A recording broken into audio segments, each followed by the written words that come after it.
Assalamualaikum warahmatullahi wabarakatuh.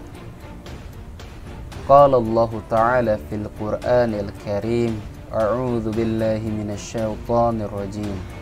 Ya ayyuhalladzina amanu may yartadda minkum an dinihi fasawfa ya'tillahu biqaumin yuhibbuhum wa yuhibbunah adzillatin 'alal mu'minin a'izzatin 'alal kafirin yujahiduna fi sabilillahi wa la yakhafuna lawmata la'im dzalika fadlullahi yu'tihi man yasha wallahu wasi'un 'alim. Shadaqallahul azim. Saudaraku yang dirahmati Allah, peradaban atau dalam bahasa Arab hadarah diambil dari kata hadara, lawan dari kata badawah, yang artinya tidak menetap. Orang yang datang bermukim lalu ia bertempat tinggal, itu namanya hadarah. Sedangkan orang atau suku yang tidak pernah menetap, mereka datang ke suatu daerah, membuat kemah, bertempat tinggal, berkeluarga, bertanam, beternak, lalu pindah ke tempat lain, buat kemah lagi, berkeluarga, bertanam, beternak, berpindah lagi, dan begitu seterusnya. Karenanya kita kenal dengan Arab Badui. Nah, Badui berasal dari kata badawah. Peradaban dimulai dari manusianya.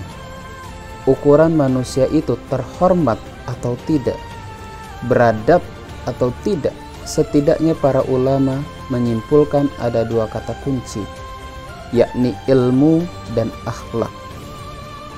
Tentunya kita sangat ingat masa kepemimpinan Rasulullah SAW di kota Madinah, di mana penyebaran agama Islam sangat pesat. Khulafaur Rasyidin, para sahabat Rasulullah, hingga tokoh-tokoh ilmuwan muslim di zaman kemasan Islam seperti Imam Al-Ghazali, Al-Kindi, Al-Farabi, Ibnu Sina, Jabir bin Hayyan, Al-Khawarizmi, dan lain-lainnya. Apabila kita sebutkan satu persatu kegemilangan sosok beliau dari segi ilmu dan tentunya akhlak, tentu tidak akan cukup waktu dalam tausiah ini. Masya Allah. Semoga di generasi kita, murid-murid kita sekalian masih ada sosok-sosok ilmuwan Islam selanjutnya. Saudaraku, apabila kita perhatikan zaman kemasan peradaban Islam, bahwa ilmu dan akhlak selalu menjadi patokan. Islam membangun peradaban dengan cara membangun manusianya, bukan dengan membangun materi. Karenanya, di masa kemasan Islam, kesibukan manusia kepada ilmu itu sangat luar biasa. Seperti dalam syair Arab, eksistensi sebuah bangsa diukur dari akhlak manusianya. Dan kehancuran sebuah bangsa adalah ketika sudah hancur akhlak manusianya. Jika kita telusuri peninggalan sejarah peradaban Islam, bangunan-bangunannya yang luar biasa indah dan megah. Perpaduan algoritma, matematika, dengan seni estetika membuat kita tentu terkagum bahwa betapa jayanya Islam pada saat itu. Masya Allah. Tapi jangan lupa bahwa sesungguhnya kejayaan peradaban Islam itu hancur selain karena terjadi perang salib dan serangan dari bangsa Mongol yang meruntuhkan kekuatan Abbasiyah, namun juga sebab banyaknya umat muslimin yang mulai meninggalkan ajaran Islam karena mereka sudah terbuai dengan kemewahan dunia, sifat iri, sifat dengki yang merasuki ke dalam jiwa, membuat terjadinya permusuhan di antara umat Islam. Dari situlah perpecahan umat Islam mulai terjadi.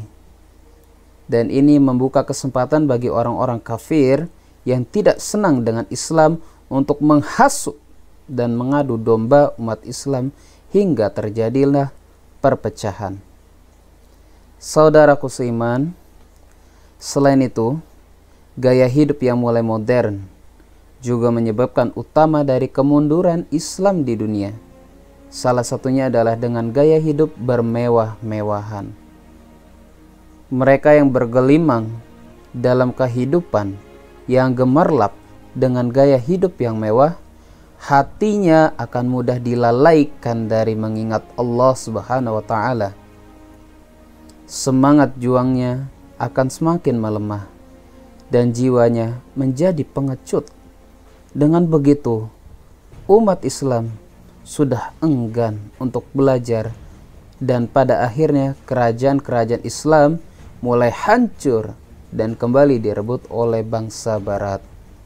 Peradaban Islam bisa kita bangun dari kelompok terkecil, yakni keluarga kita, dilanjutkan dengan institusi atau lembaga pendidikan untuk anak cucu keturunan kita. Saudaraku yang dirahmati Allah, kita bisa membangun kembali sebuah peradaban Islam, yakni dimulai dari pilar tarbawi. Apa itu pilar tarbawi? Yakni adalah pembinaan dan pendidikan, di mana dalam semua muatan materi pembelajarannya kita kaitkan dengan nilai-nilai moral yang ada pada Al-Quran dan Al-Hadith, dengan tujuan untuk menyempurnakan potensi pribadi, yang di dalamnya terdapat muatan-muatan yang menanamkan ilmu dan akhlak. Kemudian yang kedua, yaitu pilar tamzimi atau institusional, berupa pembangunan institusi-institusi di lingkungan masyarakat yang di dalamnya mengatur kode etik dalam kehidupan bermasyarakat. Dari dua hal ini, perubahan peradaban ini bisa kita mulai. Caranya dengan membangun kepribadian individu muslim dengan Islam pada seluruh aspek kehidupan.